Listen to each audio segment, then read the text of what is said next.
నిజంగా లగచెర్ల దేశవ్యాప్తంగా అనేక దాడులు మరి ఖండించిన రాహుల్ గాంధీ ఎందుకో నోరు మూతపడిపోయింది. ఆయన చెవు నుండి వినలేని కబోదిలాగా మారిపోయాడు.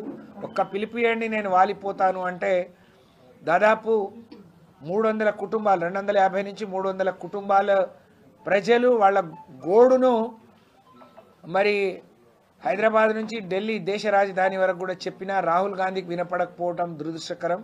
అంటే నువ్వు మాట్లాడిన మాటలకు ఒక నీతి లేదు, నీ మాటలకు చాతలకు పొంతన లేదు. రాహుల్ గాంధీ గారు, రేవంత్ రెడ్డి గారు కట్టే కప్పానికి, రేవంత్ రెడ్డి గారు మీకు చేసే ఊడిగానికి మరి మా గిరిజనులను బలిపశువులు చేయొద్దు.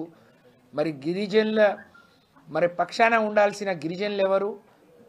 అవకాశం కోసం, అధికారం కోసం గిరిజన ద్రోహులుగా మారి వాళ్ళకు అన్యాయం చేసే వాళ్ళు ఎవరో ఈ సంఘటన ద్వారా తేలిపోయింది అని చెప్పి నేను ఈ సందర్భంగా తెలియజేస్తూ